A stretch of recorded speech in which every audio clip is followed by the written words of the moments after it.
எல்லாருக்கும் வணக்கம். என் பேர் தருண். நான் கோயம்புத்தூர்லேருந்து வரேன்.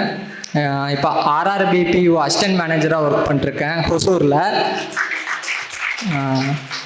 எல்லோரும் சொல்கிற மாதிரி தான், ஃப்ரெண்ட்ஸு தான். ஃப்ரெண்ட்ஸ் இல்லைன்னா நம்ம வெற்றி அடையலாம், ஆனால் அவங்க இருந்தால் தான் சீக்கிரமாக அடைய முடியும். அப்படி ஒரு 10 பேர் கிடைச்சாங்க என் ரூமில். நமக்கு தெரியாமல் முதுகுக்கு பின்னாடி பேசுவாங்க, ரவுடி கேங்கு வியர்டாக இருக்காங்க, சுற்றிட்டு இருக்காங்க அப்படின்னு. ஒருத்தர் இசிஜிசி பிஓ, ஒருத்தர் கனரா பேங்க் பிஓ, ஒருத்தர் பேங்க் ஆஃப் மகாராஷ்டிரா, நான் ஆர்ஆர்பி பிஓ, இன்னொரு 6 பேர் இருக்காங்க. அடுத்த ஸ்டேஜில் வந்துடுவோம். எல்லாம் வரப்ப பேங்கிங் ஆஸ்பிரண்ட்டாக மட்டும் வரமாட்டோம். அடுத்து ஒரு கஸ்டம்ஸ் இன்ஸ்பெக்டர், ஜிஎஸ்டி இன்ஸ்பெக்டர்னா அடுத்தடுத்து வரப்போகிறோம். அடுத்து ஆஸ்பிரன்ஸ்க்கு என்ன டிப்ஸ்னா, நீங்கள் உங்கள் வேலை ஹம்பிளாக இருங்க, எதாக இருந்தாலும் பார்த்துக்கலாம். தேங்க்ஸ். சுரேஷ் IAS அகாடமி, வெற்றியின் முகவரி.